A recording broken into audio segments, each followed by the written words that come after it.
My dad threw me out for freeloading in my own house because stepmom wanted space for her twins. But grandma had the last laugh when she evicted them instead.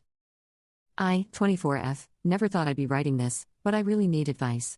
I'm a 24-year-old female, and yesterday my dad Billy, 47M, kicked me out of our family house because my stepmom Cindy, 38F, convinced him I'm a freeloader who's preventing her twins, 3M, from having a proper childhood. My mom passed away from cancer when I was 15. Those last few months with her were brutal. She was in so much pain, but she still tried to be there for me. Dad was amazing during that time. He balanced work, hospital visits, and taking care of me somehow. After Mom died, it was just me and Dad against the world. He stepped up in ways I never expected. He learned to cook because I missed Mom's home-cooked meals. He figured out how to do my hair for school events. He even tried to help me shop for my first bra, which was awkward but sweet. For years, it was just us. Dad dated occasionally but nothing serious. We had a routine. Sunday mornings were for pancakes and planning the week. He came to every school event, helped me with college applications, and was there when I got my first job. Even when I started working full-time after college, I stayed at home because we were comfortable with our arrangement. I paid $400 in rent, split utilities, bought my own groceries, and even helped with house repairs. Then Cindy came along 3 years ago. Dad met her at some work event. She seemed nice at first, single mom with twins from her previous marriage, working 2 jobs to make ends meet. Her ex barely paid child support and she was struggling. Dad fell hard for her. Within 6 months, they were married. The changes started small. Cindy suggested rearranging the living room to make space for the twins' toys. Then she wanted to convert the garage into a playroom. She started talking about how the twins needed structure and routine, so family dinner time changed to 5:30 p.m., right when I was usually coming home from work. She got Dad to start a college fund for the twins. That's fine, they're kids who need security. But then she pushed for private preschool at $1,500 per month. Swimming lessons, music classes, developmental therapy, everything was about the twins' needs. When Dad mentioned helping me with my student loan payments like he'd promised, Cindy pointed out how those resources could be better spent on the twins' future. The real problems started 6 months ago. Cindy began complaining about noise when I'd come home from late shifts, saying it disrupted the twins' sleep schedule. She moved my things to the smallest bedroom without asking, saying the twins needed my room for a sensory development space. When I objected, she cried to Dad about how I was resistant to family changes. She started excluding me from family photos.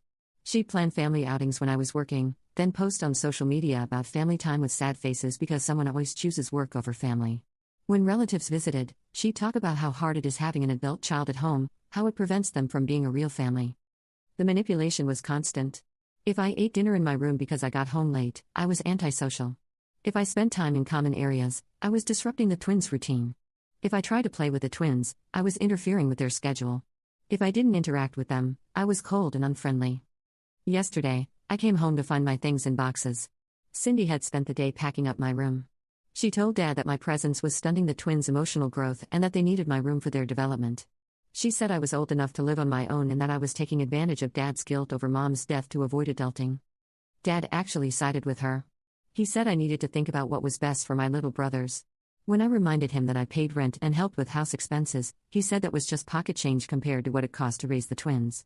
He said I was being selfish by not considering their needs. I tried explaining that I was saving for my own place but needed a few more months. Cindy interrupted, saying they'd given me enough time and that I was making excuses. When I got upset, she started crying about how I was creating a hostile environment for the twins. Dad told me to leave immediately or he'd call the police. I couldn't believe this was happening. The dad who learned to French braid my hair was now throwing me out because his new wife said so. I had to call my friend in tears, begging for a place to stay. I'm on her couch now, but I can't stay here long. My savings aren't enough for first, last, and security deposit on an apartment. I'm looking at rooms for rent, but everything in my area is expensive. I feel completely betrayed. Dad didn't even help me carry my boxes out. He just watched from the window while I loaded my car in the dark. Cindy posted on Facebook about how sometimes hard choices need to be made for children's well-being and how they're finally able to create a proper family environment. Several relatives liked her post. No one seems to care that I'm basically homeless. I need advice. Should I try talking to Dad again once he's had time to think? Should I just accept that I've lost him to Cindy and move on? Has anyone dealt with something similar? I never thought my dad would choose his new wife's kids over his own daughter, but here we are. Update 1. First, thank you everyone for your support and advice. Reading through the comments helped me realize some things I hadn't thought about before. A lot has happened since my last post, and I need to share some major developments. I was staying at my friend's place, desperately looking for affordable housing, when several comments suggested I look into who actually owned the house. People pointed out that property records are public, and some details about the house situation seemed odd to them. It got me thinking about things my mom's mom, Daisy, 70F, used to say about the house years ago. I hadn't really paid attention back then, I was just a kid, and after Mom died, staying in touch with Daisy was too painful for both of us. Every time I saw her, it reminded me of Mom, and I think she felt the same way. After a week of sleeping on my friend's couch and getting nowhere with apartment hunting, I finally got the courage to contact Daisy. I felt guilty about reaching out only because I needed help, but I was running out of options. When I called Daisy, she was shocked to hear my voice. We hadn't spoken properly in almost 9 years. I broke down as soon as she answered, telling her everything that happened with Dad and Cindy. She was quiet for a long time, then she told me something that changed everything. The house belongs to her. She let Dad continue living there after Mom died because of me. Apparently, when Mom was in her final weeks, she made Daisy promise to let us stay in the house. Mom knew how hard her death would be on me, and she didn't want me to deal with moving on top of losing her. Daisy revealed that she and Dad had a formal agreement. One of the main conditions was that the house would always be a home for me. Dad signed papers acknowledging this, though he clearly forgot or chose to ignore it when Cindy came along. As I told Daisy more about the situation with Cindy and the twins, she got increasingly angry. She told me about conversations she'd had with Mom about the house, how they'd always planned for it to be my inheritance someday. Mom wanted to make sure I'd always have security, even after she was gone. Daisy immediately called her lawyer after our conversation. She said Dad and Cindy had no right to kick me out of a house that wasn't even theirs. She insisted I move in with her while her lawyer started the eviction process. When Dad found out I'd contacted Daisy, he completely lost it. He started bombing my phone with calls and messages. In one text, he threatened legal action, in the next he begged me not to destroy his family. He kept saying I was being selfish and that the twins would suffer if they had to move. Cindy's reaction was even worse. She went on a social media rampage, posting long rants about how I was trying to make her children homeless. She twisted the whole story, making herself sound like a victim who just wanted to give her kids a good life. She even had the nerve to say I was destroying a family out of jealousy. Some of her posts accused me of manipulating my elderly grandmother and taking advantage of her grief over Mom. She told everyone I was a bitter person who couldn't stand seeing my dad happy with his new family. But the truth started coming out. People who'd known our family for years began reaching out. Our old neighbor told me she'd seen how Cindy deliberately scheduled family photos when I was at work. Mom's best friend said she'd noticed how Cindy would talk over me at family gatherings and dismiss my opinions. I moved in with Daisy last week. Being in her house has been emotional. There are photos of Mom everywhere. Daisy's been sharing stories about Mom that I never knew, showing me letters Mom wrote, telling me things Mom had hoped for my future. I've cried more in the past week than I have in years, but it's been healing somehow. Dad keeps trying different tactics to stop this. He sent his sister to talk to me, claiming he only kicked me out because he thought it would push me to be more independent. He even showed up at my workplace, saying we needed to handle this as a family without lawyers involved. But I don't trust him anymore. Every time he opens his mouth, it's clear he's just repeating things Cindy has said. He talks about the twins' needs, their development, their future, never once acknowledging what he did to his own daughter. Daisy says Mom would be heartbroken seeing how Dad turned out, and I think she's right.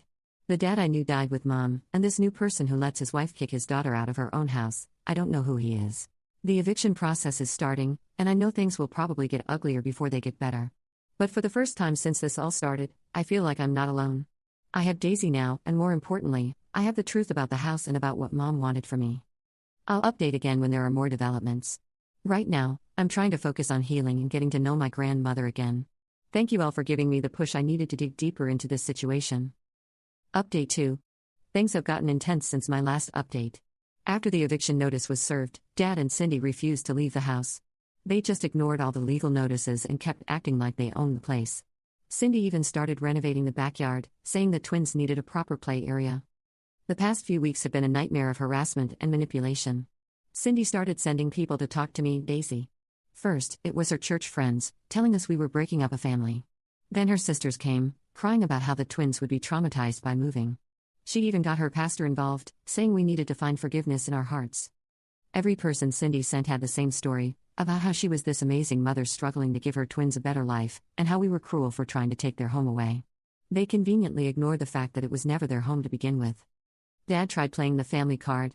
He had relatives calling us, saying I was being too harsh, that families should stick together. Some even suggested that since Mom was dead, the house should belong to Dad anyway. That really hurt Daisy, hearing people dismiss her ownership of the property she'd let Dad live in out of kindness. Last week everything exploded. Dad showed up at Daisy's house at 11 p.m., completely drunk.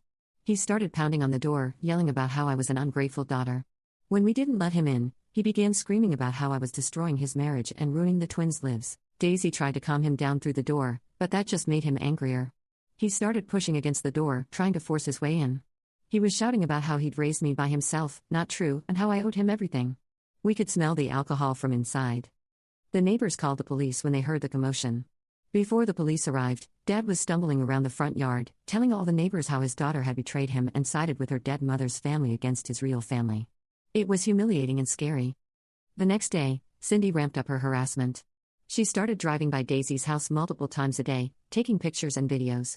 She'd park across the street when I left for work, following me for a few blocks. She even showed up at my workplace once, trying to make a scene in front of my coworkers. The final straw was when Cindy started posting Daisy's address and pictures of her house online, asking people to help convince an elderly woman to do the right thing. That's when Daisy's lawyer suggested we get a restraining order. The restraining order hearing revealed some shocking things about Cindy. Her ex-husband's sister saw Cindy's social media posts and reached out to us. She told us how Cindy had done the exact same thing in her previous marriage. She'd isolated her ex from his family, claiming they were toxic and unsupportive. Then she demanded full custody of the twins, saying their father's family was a bad influence. Dad showed up at the hearing, still defending Cindy. When the judge granted the restraining order, he sent me a long email. He wrote that I'd ruined his life, destroyed his chance at happiness, and betrayed him for money. He said he never wanted to see me again and that Cindy and the twins were his only real family now. The sheriff is coming next week to enforce the eviction. Cindy's still posting on social media about how cruel we are, but she's being more careful now because of the restraining order. She's turned all her posts into vague messages about toxic people and protecting her children from negativity. Daisy's lawyer says they have absolutely no legal right to stay in the house. All the documentation proves it belongs to Daisy, and Dad's original agreement clearly states the conditions under which he was allowed to live there. I feel relieved that this is almost over, but also sad. I lost my dad twice, first when Mom died and he changed, and now when he chose Cindy over me. But at least now I understand where I really stand with him. Update 3. A lot has happened since my last update. The sheriff enforced the eviction 3 months ago. Dad and Cindy tried to delay it by claiming they needed more time to find a place, but the court didn't buy it. They ended up renting a small 2-bedroom apartment across town. Moving back into the house was strange. Cindy had changed everything, painted over Mom's favorite colors, replaced the family photos with pictures of just her, Dad, and the twins, and even got rid of some of Mom's old furniture. The twins' toys were everywhere, and their rooms were fully decorated with expensive furniture. The first week back was hard.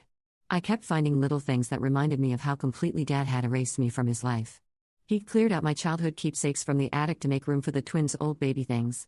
But then Daisy and I found a box hidden deep in the attic. Mom had stored away some of her most precious things, including photo albums and letters she'd written to me before she died. Dad and Cindy's financial situation isn't good. All those expensive preschool programs and activities for the twins drained Dad's savings.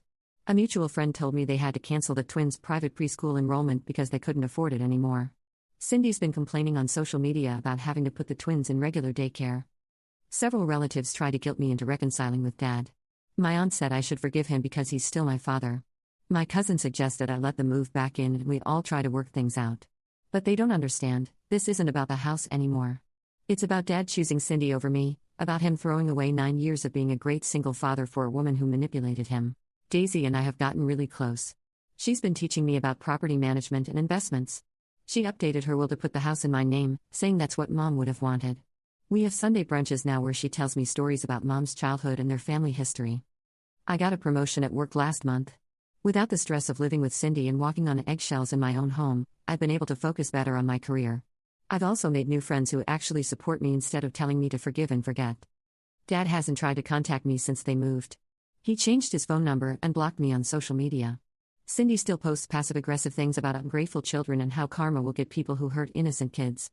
Some of her posts hint that I'm preventing the twins from having a good life because their college fund had to be used for rent. Sometimes I miss how things used to be with Dad, especially around holidays or when something good happens at work and I want to tell him about it. But then I remember how quickly he turned on me, how he watched me pack my things in the dark and didn't even help, how he chose Cindy's twins over his own daughter.